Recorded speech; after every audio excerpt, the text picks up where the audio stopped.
वृषभानुसुतादयितानुचरं चरणाश्रितरेणुधरस्तमहम् वृषभानुसुतादयितानुचरं चरणाश्रितरेणुधरस्तमहम् महदद्भुतपावनशक्तिपदं महदद्भुतपावनशक्तिपदं प्रणमामि सदा प्रभुपादपदं प्रणमामि सदा प्रभुपादपदं प्रणमामि सदा प्रभुपादपदं प्रणमामि सदा प्रभुपादपदं प्रणमामि सदा प्रभुपादपदं प्रणमामि सदा प्रभुपादपदम्। जगद्गुरु प्रभुपाद शिला भक्ति सिद्धांत सरस्वती गोस्वामी ठाकुर जी की जय। पतित पावन बलदेवाभिन्न नित्यानंदाभिन्न शिला गुरु महाराज जी की जय। दशमदस्तन आचार्य वैष्णव वैष्णववृंद की जय। समागत भजनानंदी भक्तवृंद की जय। श्रीशिला प्रभुपादेर बक्तृतावली तृतीय खंड श्री बलदेव प्रसंग स्थान विद्वत सभा श्री गौड़ीय मठ उल्टाडिंगी कलिकाता। समय रविवार 5 भाद्र 1333। श्री बलदेव प्रकटोत्सव अधिवास अर्थात बलदेवेर आविर्भाव तिथिर आगेर दिन। अधिवास माने तिथिर पूर्णिमा तिथिर आगेर दिन। कारण प्रभुपादेर बक्तृतावली प्रभुपादेर भाषा अप्राकृत भाषा बाध्यत खूबই कठिन आमार जन्य खूबই कठिन। प्रभुपादेर कृपाय गुरु महाराजेर कृपाय जा बोझा जाए बार बार पढ़ले धीरे धीरे एक समय तार कृपाय बोझा जाबे। मंगलाचरण वाञ्छा कल्पतरुभ्यश्च कृपा सिन्धुभ्य एव च पतितानां पावनेभ्यो वैष्णवेभ्यो नमो नमः। अज्ञान तिमिरन्धस्य ज्ञानाञ्जन शलाकया चक्षुरुन्मिलितं येन तस्मै श्री गुरवे नमः। नमो महावदन्नाय कृष्ण प्रेम प्रदायते कृष्णाय कृष्ण चैतन्य नाम्ने गौरतिसे नमः। जीवेर प्रिय ग्रहण पिपासा। जीवेर प्रिय ग्रहण प्रिय माने जेटा प्रिय बर्तमाने आमादेर काछे जेटा प्रिय मनेर जेटा प्रिय बद्धावस्थाय जेटा प्रिय अर्थात एखन जेटा प्रिय बा भालो लागछे सेइटिकेই आमरा करते चाই ग्रहण करते चाই। एर एकटी पिपासा आछे तृष्णा आछे आमादेर जा भालो लागे সেইটি করার জন্য আমাদের সর্বদা একটা পিপাসা থাকে। পিপাসা জল পিপাসা যেমন জল তৃষ্ণা পেলে জল আমরা গিয়ে চেয়ে পাই জল নিয়ে পাই পিপাসা থাকে। যখন পিপাসা নেই তখন আমরা জল সামনে থাকলেও হয়তো পাই না। পিপাসা আছে মানে পেলেই আমরা সেটা পান করে নেব গ্রহণ করে নেব বা না পেলে সেইটা অন্বেষণ করতে থাকবো খুঁজতে থাকবো কোথায় জল পাওয়া যায়। প্রচণ্ড তৃষ্ণা পেয়েছে কোথায় জল পাওয়া যায়। সুতরাং এখানে পিপাসা বলতে প্রভুপাদ বলেছেন যে পেলেই আমরা সেটা গ্রহণ করব এবং না পেলে তার জন্য অন্বেষণ করতে থাকবো খুঁজতে থাকবো। কোনটি প্রিয় গ্রহণ আমার যেটি ভালো লাগে আমার মনের যেটি প্রিয় মন যেটি চাইছে। আর মনের প্রিয় কোনটি? মনের প্রিয় হচ্ছে এই ইন্দ্রিয়ের বিষয়। চোখের জন্য ভালো দৃশ্য বা ভালো প্রাগিত রূপ, নাসিকার জন্য নাকের জন্য ভালো ঘ্রাণ বা ভালো গন্ধ, কর্ণের জন্য ভালো শব্দ এই সঙ্গীত কথাবার্তা বিষয় ভালো বিষয়ের সম্বন্ধে ভালো গল্প ইত্যাদি। জীবের প্রিয় গ্রহণ পিপাসা এই বিষয়ে প্রভুপাদ বক্তৃতা দিয়েছেন। তাঁর শিষ্যগণ এডিটর তারা সেই বক্তৃতার সঙ্গে সঙ্গে লিখে নিয়েছেন। সঙ্গে সঙ্গে লিখে নেওয়ার পর পরবর্তীকালে যখন গ্রন্থাকারে ছাপানো হয়েছে তার আগে প্রত্যেকটি বিষয়ের একটি করে হেডিং দিয়েছেন। প্রভুপাদ বলছেন বর্তমান সময়ে আমরা এই পৃথিবীতে অর্থাৎ পরিদৃশ্যমান জগতে বাস করি। এখানে আমরা আমাদের দৃশ্যবস্তু রূপে বহু প্রকার ভেদ দেখিতে পাই। যেসব বাহ্যরূপ আমরা দেখি সেই সব বস্তু হতে আমাদের নিজের নিজত্ব যে স্বতন্ত্রভাবে অধিষ্ঠিত তাহাও বুঝিতে পারি।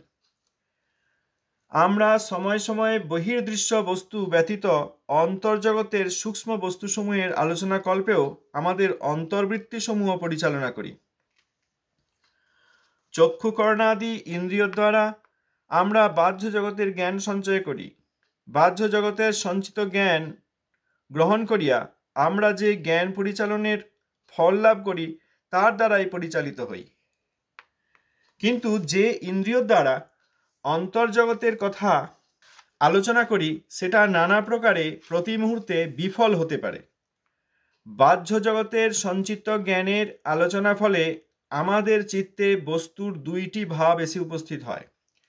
সেই বস্তুভাবের মধ্যে যেটি ভালো লাগে সেটি গ্রহণ করি, যেটি ভালো লাগে না সেটি ছেড়ে দেই। আমাদের যা কিছু ভালো লাগে সেরূপ আপাতমধুর জিনিসগুলি পরিবর্তনশীল।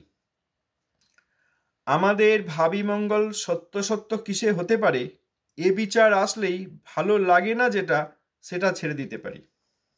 কিন্তু প্রিয়বস্তু গ্রহণ পিপাসাটাই আমাদের প্রবল।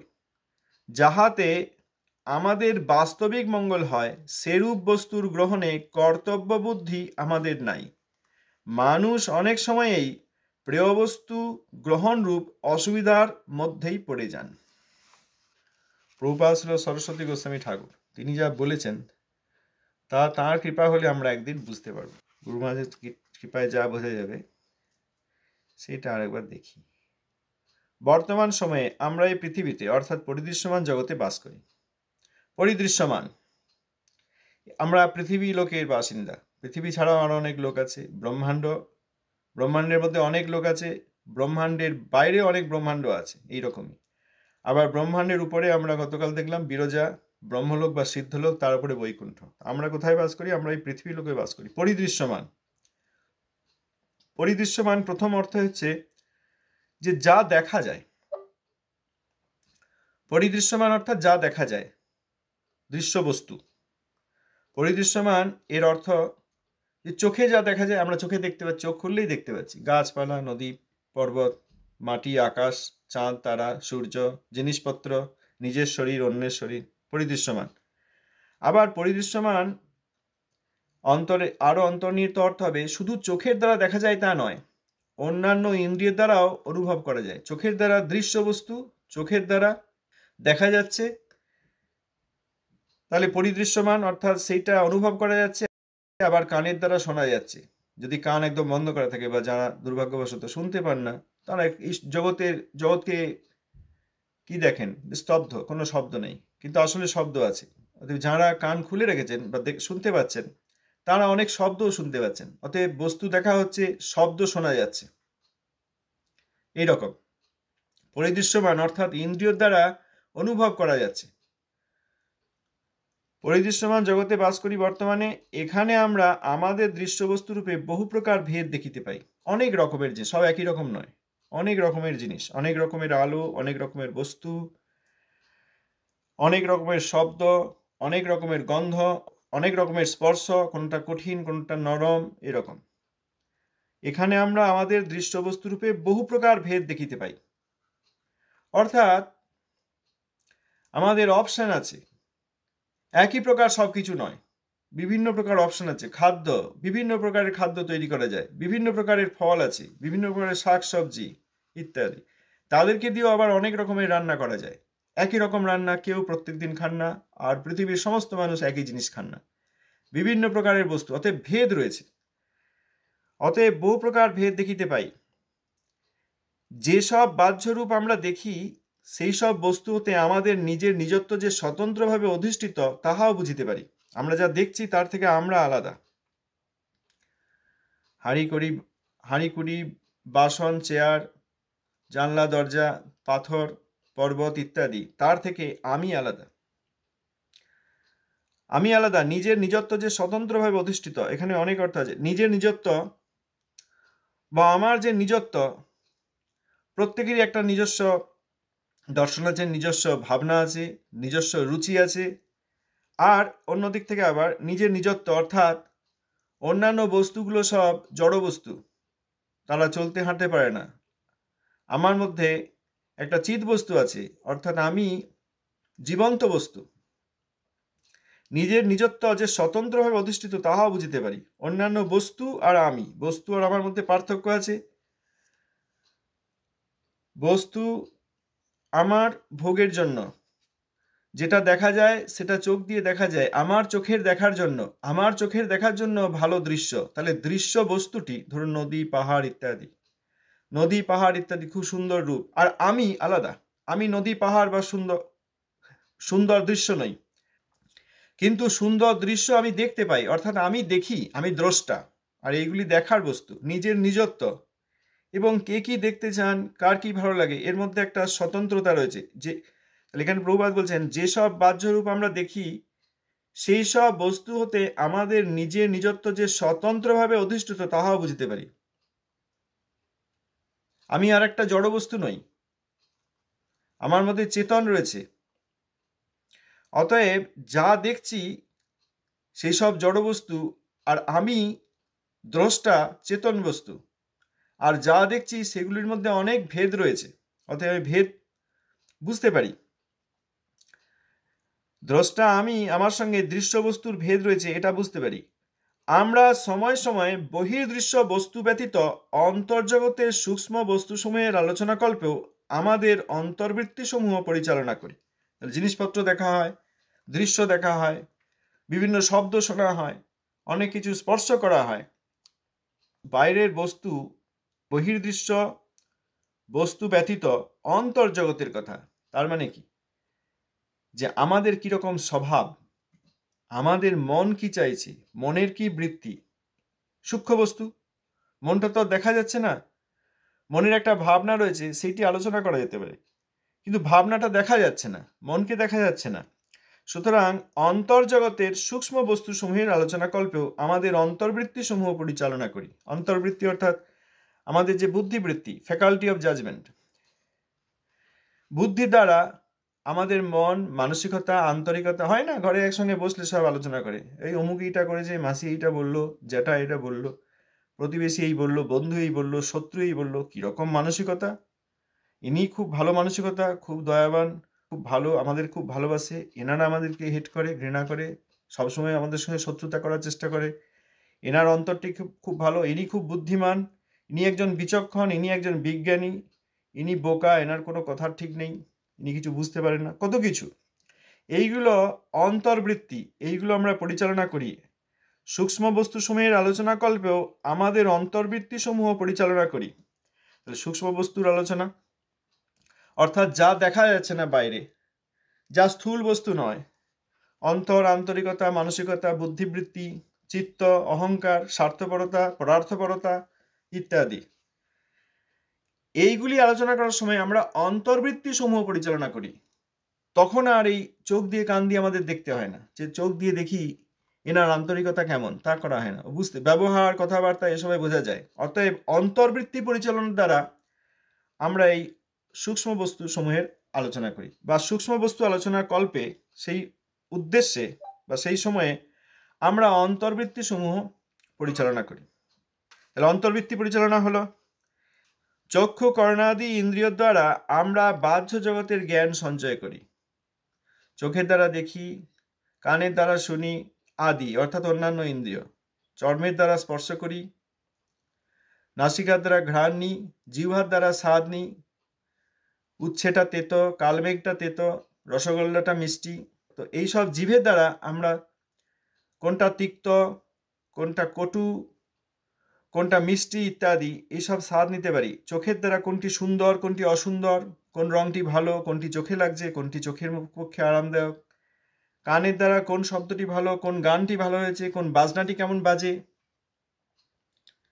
এই গানটি কেমন হয়েছে, এ ভালো গাইতে পারে, এর কণ্ঠস্বর সুন্দর ইত্যাদি। চক্ষু, কর্ণ ইত্যাদি ইন্দ্রিয় দ্বারা আমরা বাহ্য জগতের জ্ঞান সঞ্চয় করি। অর্থাৎ ইন্দ্রিয় আর ইন্দ্রিয়ের বিষয়, ইন্দ্রিয় মানে চোখ, বিষয় মানে দৃশ্য বস্তু, ইন্দ্রিয় মানে কান, বিষয় মানে শ্রবণের বস্তু অর্থাৎ শব্দ।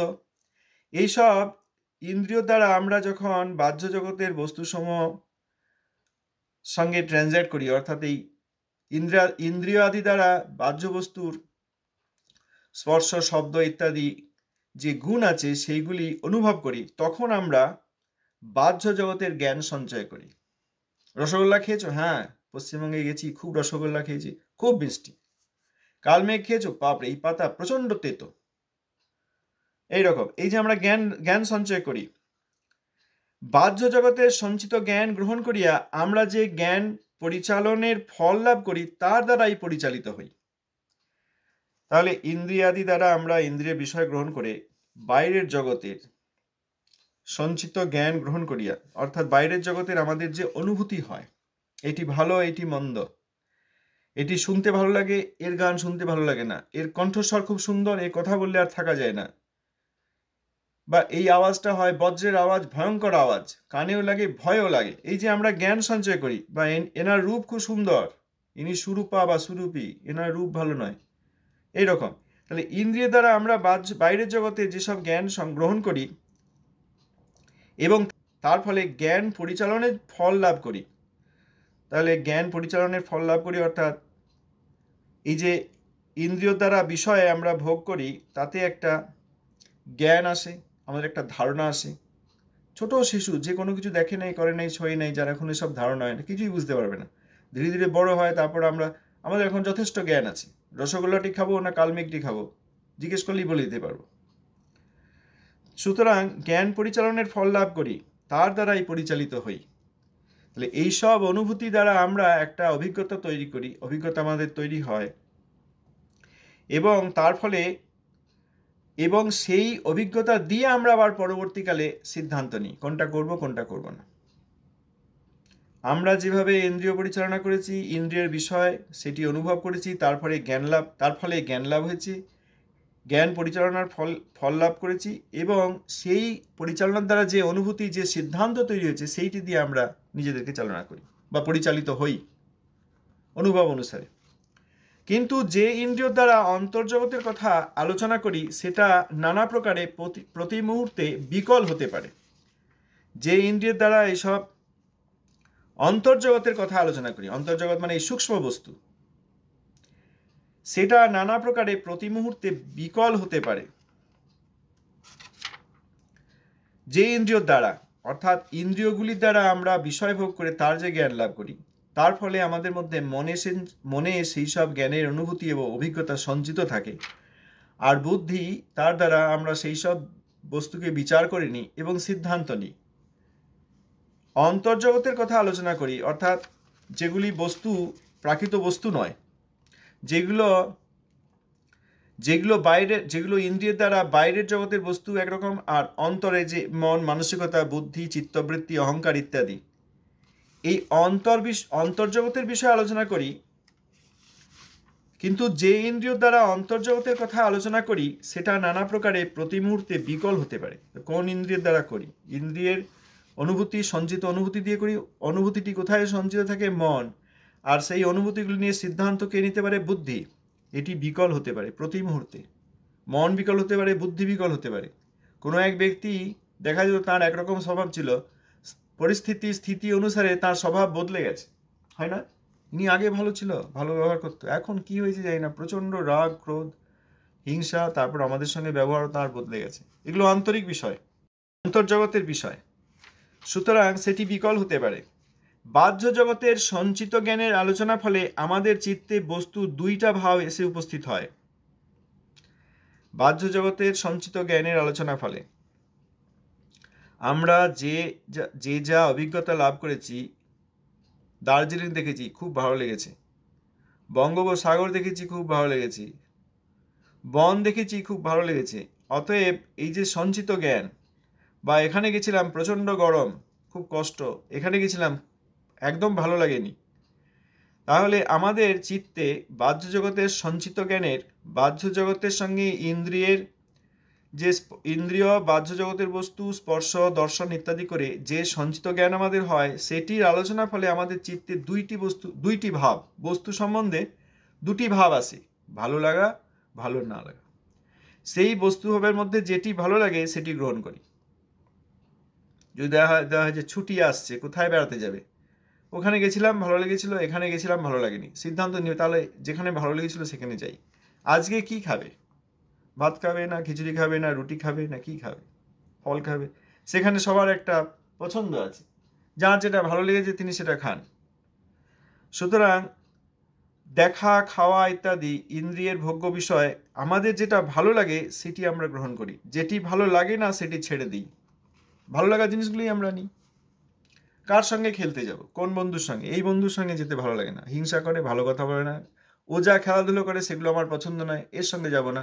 এর সঙ্গে যাব, এ যা খেলাধুলো করে বা যে গল্প করে মনের মিল হয়, এর কথা শুনতে ভালো লাগে, এই বন্ধুর সঙ্গে যাবো। এরকম সব জায়গাতেই একটি ভালো লাগে, একটি ভালো লাগে না। যেটি ভালো লাগে সেটি গ্রহণ করি, যেটি ভালো লাগে না সেটি ছেড়ে দিই। আমাদের যা কিছু ভালো লাগে সেরূপ আপাতমধুর জিনিসগুলি পরিবর্তনশীল। যা ভালো লাগছে তার পরিবর্তন হয়, এই জন্য ভালো লাগারও পরিবর্তন হতে পারে। এক তো সেই জিনিসগুলোই বদলে যাচ্ছে, সেই জিনিসগুলি, সেই ব্যক্তিগুলি, সেই আন্তরিকতাগুলি, অন্তর্নিহিত ভাবনাগুলি, এগুলো বদলে যাচ্ছে। অতএব এগুলি পরিবর্তনশীল। আমাদের ভাবি মঙ্গল সত্য সত্য কিসে হতে পারে এ বিচার আসলেই ভালো লাগে না যেটা সেটা ছেড়ে দিতে পারি। এখানে ডবল কোটে আছে উদ্ধৃতি, যেগুলি প্রথমে তাহলে এখানে বললেন যা ভালো লাগে সেরূপ আপাত মধুর জিনিসগুলি পরিবর্তনশীল। আপাত মধুর, সবই আপাত মধুর, অ্যাপারেন্ট, পরিবর্তন হয়, চেঞ্জ হয় টাইমের সঙ্গে সঙ্গে, স্বভাবের সঙ্গে সঙ্গে, প্রয়োজনের সঙ্গে সঙ্গে, বয়সের সঙ্গে সঙ্গে, অভিজ্ঞতার সঙ্গে সঙ্গে, পরিচয়ের সঙ্গে সঙ্গে। তাহলে আপাত মধুর জিনিসগুলি পরিবর্তনশীল, এই জিনিসগুলির পরিবর্তন হয়। তাদের যে মধুরতা পেয়েছি বা আমাদের ভালো লাগা সেটির পরিবর্তন হয়, আমাদের অন্তরের পরিবর্তন হয়, জিনিসের পরিবর্তন হয়। আবার কখনো কখনো জিনিসের পরিবর্তন না হলেও তার সেই সব বস্তু সম্বন্ধে আমাদের যে ধারণা সেগুলো পরিবর্তন হয়। ছোটবেলায় একদম উচ্ছে খেত না কেউ, একদম উচ্ছে, কাঁচা কলা, এসব কাঁচা কলা সেদ্ধ কিছু খেত না, শুধু ভাজা ভুজি ভালো ভালো। পরে বড় হতে দেখা গেল ধীরে ধীরে তার স্বাদ গ্রহণের ধারণা বদলেছে, এখন উচ্ছে চায়, প্রথমেই উচ্ছে চায়। এরকম আছে অনেক। সুতরাং আপাত মধু, কোনটা আমাদের ভালো লাগছে কোনটা লাগছে না, এবং তার সম্বন্ধে আমাদের যে অভিজ্ঞতা বা ধারণা রয়েছে সেইগুলির পরিবর্তন হচ্ছে। ফ্যাকাল্টি অফ জাজমেন্টও বদলে যাচ্ছে, মনের অভিজ্ঞতা অনুসারে আমাদের বিচার বদলে যাচ্ছে। অতএব আপাত মধুর জিনিসগুলি পরিবর্তনশীল। এগুলো সব আপাত মধু, যা ভালো লাগছে বা লাগছে না এর মধ্যে একটা আপেক্ষিকতা আছে, আপাত, টেম্পোরারি, পরিবর্তন হতে পারে। এমন তো হয় অনেক বড় শত্রু ছিল এখন খুব বন্ধু, কাঁধে কাঁধ মিলিয়ে যাচ্ছে। খুব বন্ধু ছিল এখন আর চোখে চোখ পড়ে না, যে এই রাস্তায় গেলে সে অন্যদিকে চলে যায়। এক সময় তাদের ভাবনা ধারণা কথাবার্তা সঙ্গ ভালো লেগেছিল, এখন আর ভালো লাগে না। বা এক সময় যাদের ভালো লাগেনি এখন তাদের কি আবার ভালো লাগছে। আপাত মধুর যে মধুরতা আছে বা যে প্রিয়তা আছে, যা ভালো লাগা আছে, সেইগুলি আপাত। অতএব এগুলি পরিবর্তনশীল, বস্তুগুলিও পরিবর্তনশীল। আবার বস্তু ব্যবহার ইত্যাদির সঙ্গে আমার যে ধারণা, আমার যে অভিজ্ঞতা এবং আমার যে সিদ্ধান্ত সেগুলিও পরিবর্তনশীল। এখন উদ্ধৃতির মধ্যে এখানে প্রভুপাদ বলেছেন, এখানে উদ্ধৃতির মধ্যে সেটি সংরক্ষিত রয়েছে, আমাদের ভাবি মঙ্গল সত্য সত্য কিসে হতে পারে এ বিচার আসলেই ভালো লাগে না যেটা সেটা ছেড়ে দিতে পারি। আমাদের ভাবি মঙ্গল, ভবিষ্যতে আমাদের কি ভালো হবে, সত্যি সত্যি কিসে মঙ্গল হতে পারে, আমাদের ভাবি মঙ্গল সত্য সত্য কিসে হতে পারে এই বিচার আসলে ভালো লাগে না যেটা সেটা ছেড়ে দিতে পারি। অতএব যখন ভাবি মঙ্গল চিন্তা করা হবে, সত্যি সত্যি ভাবি, অর্থাৎ এখন হয়তো বুঝতে পারছি না ভবিষ্যতে মঙ্গল হবে, এটা যখন সত্যি বুঝতে পারবো তখন সেই বুদ্ধি অনুসারে আমাদের যেটা ভালো লাগে না আমরা সেটা পরিত্যাগ করতে পারি। কিন্তু প্রিয় বস্তু গ্রহণ পিপাসাটাই আমাদের প্রবল। ভালো লাগে না যেটা কিন্তু সত্যি সত্যি ভালো হবে, ভাবি মঙ্গল হবে, এটা হচ্ছে শ্রেয় বস্তু। প্রিয় আর শ্রেয়, মনের এখন যেটা, যে বস্তুর প্রতি মনের প্রিয়তা রয়েছে, যে বস্তু বা ব্যক্তি বা বিষয় যার মধ্যে যেটি মনের প্রিয়ত্ব অর্জন করেছে এটি প্রিয়। আর শ্রেয় হচ্ছে এখন নয় কিন্তু ভবিষ্যতে এইটি করলেই ভালো হবে, এইটি হচ্ছে শ্রেয়। কিন্তু প্রিয় বস্তু গ্রহণ পিপাসাটাই আমাদের প্রবল। বুঝতে পারলেও আমরা যেটি ভালো হবে, ভবিষ্যতে যেটি করলে ভালো হবে সেটি বুঝতে পারলেও আমরা এখন কি আপাত অর্থে কি ভালো লাগছে, আপাত মধুর এখন কি ভালো লাগছে এইটিই করি। প্রাকৃতিক উদাহরণ দিলে একটি ছাত্রের ক্ষেত্রে যেমন সে খেলাধুলো করতে খুব ভালো লাগছে, আমরা করতাম ছোটবেলায়, পড়তে বলতে বাড়িতে পড়তাম না, পড়াশোনা করলে ভবিষ্যতে ভালো হতে পারতো, করি নাই, তখনই ওই খেলাধুলো ওইসবের মধ্যে থেকেছি, তাহলে তখন ওইটা আপাত মধুর লেগেছে, 7 বছর 8 বছর বয়স, খুব ভালো লেগেছে, খেলা করতাম, বিভিন্ন রকম খেলা করতাম, ঠিক আছে। কিন্তু অভিভাবক যদি বলেন যে পড়াশোনা করো, পরে ভালো হবে তোমার, সেইটি বুঝলেও তখন করিনি, পরবর্তীকালে যখন একটু একটু বুঝতে তখনও করি নাই, কারণ প্রিয় বস্তুর পিপাসাটা আমাদের খুব অধিক। এখন বর্তমানে কি আমার ভালো লাগছে, কোন বস্তুটি আমার প্রিয়তা অর্জন করছে, কোন কোন জিনিসটি আমার ভালো লাগছে, কোন ব্যবহারটি, কোন কাজটি, কিভাবে সময় ব্যয় করতে আমার এখন ভালো লাগছে, এই প্রিয় বস্তু গ্রহণ পিপাসাটাই আমাদের প্রবল। প্রিয় বস্তুর জন্য আমাদের পিপাসা খুব বেশি, এই জন্য শ্রেয় বস্তুর প্রতি আমাদের কোনো আগ্রহ নাই, বুঝতে পারলেও আগ্রহ নাই। যাহাতে আমাদের বাস্তবিক মঙ্গল হয় সেরূপ বস্তুর গ্রহণে কর্তব্য বুদ্ধি আমাদের নাই। কর্তব্য মানে যেটি করা উচিত, কর্তব্য বুদ্ধি, ফ্যাকাল্টি অফ জাজমেন্ট, আবারও বুদ্ধি, বুদ্ধি তো বুঝতে পারছে যে কি করলে ভালো হবে, কিন্তু বাস্তবিক মঙ্গল অর্থাৎ ভগবত ভক্তি, যাতে আমাদের বাস্তবিক মঙ্গল হয়, সত্যি সত্যি ভালো হয়, সেই রকম বস্তুর গ্রহণে কর্তব্য বুদ্ধি আমাদের নাই। তা সেটাই করি না, সে বুদ্ধি আমাদের নেই, বুঝতে পারলেও আমরা সেটি করতে পারি না, বা বুঝতেই পারি না। প্রথমত বুঝতেই পারি না যে কিসে ভালো হবে, দ্বিতীয়ত বুঝতে পারলেও সেটি গ্রহণ করবার মতো আমাদের পিপাসা নেই, কারণ বর্তমানে আপাদ মধুর প্রিয় বস্তুর প্রতি আমাদের খুব পিপাসা, খুব আকর্ষণ। সুতরাং প্রভুপাদ বলছেন, যাহাতে আমাদের বাস্তবিক মঙ্গল হয় সেরূপ বস্তুর গ্রহণে কর্তব্য বুদ্ধি আমাদের নাই। মানুষ অনেক সময়েই প্রিয় বস্তু গ্রহণ রূপ অসুবিধার মধ্যেই পড়ে যান। মানুষ, এইটা এখানে মানুষ বলেছেন কেন, কারণ অন্যান্য জীবজগতের অন্যান্য যেসব জীব জন্তু পশু পক্ষী মানবেতর প্রাণী আছেন, অর্থাৎ জীবাত্মাই তারা সকলে, কিন্তু অন্য দেহে আছেন, মনুষ্যতর দেহে, তাদের এই ফ্যাকাল্টি অফ জাজমেন্ট বিশেষ করে নেই। তারা খাওয়া দাওয়া, ঘুম, বিশ্রাম ইত্যাদি এইসবই জানতে পারে, কিন্তু ভগবত ভক্তি, ভগবত কথার আলোচনা করতে পারে না। মানুষের এইখানেই বিশেষত্ব।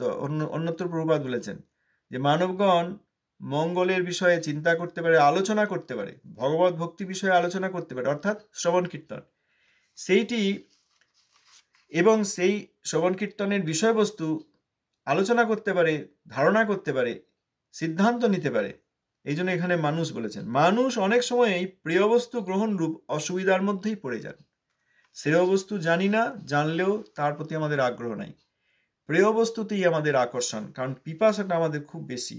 আপাতমধুর প্রিয় বস্তুর প্রতি, ইন্দ্রিয়ের ভালো লাগার প্রতি, মনের ভালো লাগা বস্তুর প্রতি পিপাসা আমাদের এত বেশি যে শ্রেয় বুদ্ধি, শ্রেয় পথের বা শ্রেয় বস্তুর বুদ্ধি থাকলেও বুদ্ধি পরাজিত হয়ে যায় মনের আপাতমধুর বস্তুর আকর্ষণের প্রতি, আপাত আকর্ষণের প্রতি, কারণ প্রিয় বস্তুর পিপাসাটা আমাদের খুব বেশি। এখানে যে হেডিং দিয়েছেন সংকলক, এডিটর, খুব সুন্দর হেডিং, জীবের প্রিয় গ্রহণ পিপাসা। শ্রেয় সম্বন্ধে ধারণা নেই, শ্রেয়তে আগ্রহ নাই, শ্রেয় বস্তু জানলেও সেটি গ্রহণ করবার মতো ক্ষমতা নেই। মনই জয়ী হয়ে যায় বুদ্ধি অপেক্ষা, যেখানে বুদ্ধি আরো সূক্ষ্ম সেখানে মনের প্রিয় বুদ্ধি জয়ী হয়ে যায়, বুদ্ধির শ্রেয়ত্ব নিতে পারেন না। আচ্ছা, সময় হয়ে গেছে, এই পর্যন্ত থাক, আগামীকাল আবার পরবর্তী অংশ পড়ব। প্রথম পরিচ্ছেদ পড়া হলো শ্রী বলদেব প্রসঙ্গ। প্রথমেই বলেছি প্রভুপাদের বক্তৃতাবলী, প্রভুপাদের কোনো অপ্রাকৃত বিষয় বুঝবার আমি বদ্ধ জীব, আমার পক্ষে সম্ভব নেই, আমি জাগতিক বস্তুই বুঝতে পারি না, প্রভুপাদের কথা কি বুঝবো। এখন প্রভুপাদের কৃপায় আমরা একসঙ্গে হয়েছি, প্রচেষ্টা করলাম, প্রচেষ্টা দেখে তিনি একদিন খুশি হবেন। যদি প্রভুপাদের একটি শিক্ষা বা আচরণ, গৌরকিশোর দাস বাবাজী মহারাজের জীবনী, শিক্ষা, আচরণ, শ্রীল ভক্তিবিনোদ ঠাকুরের শিক্ষা, জীবনী, আচরণ, এটির সঙ্গে কন্ট্রাস্টে দেখা যাচ্ছে মিলছে না, এখানে প্রভুপাদের এই শিক্ষা, প্রভুপাদের শিক্ষা ইত্যাদি আমরা কেন আলোচনা করছি? তাঁদের শিক্ষার গুরুত্ব জগতের সমস্ত শক্তির উপরে। যে পাদপদ্ম কেবল হৃদয়েই ধ্যান করেন, তাহলে ব্রহ্মা শিব আদি তাঁরা হৃদয়েই ধ্যান করেন, আর প্রভুপাদ ছিল সরস্বতী গোস্বামী ঠাকুর আমাদেরকে তাঁদের হৃদয়ের ধ্যানের বস্তু সাক্ষাৎ দেবেন বলে এসেছেন। এত বড় বস্তু যেটি গৌড়ীয়র জন্য দেয়া হলো, সেইটি পাওয়ার জন্য আমাদেরকে কত প্রেয় পথ, কত প্রিয় অসৎসঙ্গ, কত প্রিয় অসৎ গুরু ত্যাগ করতে হবে বলুন।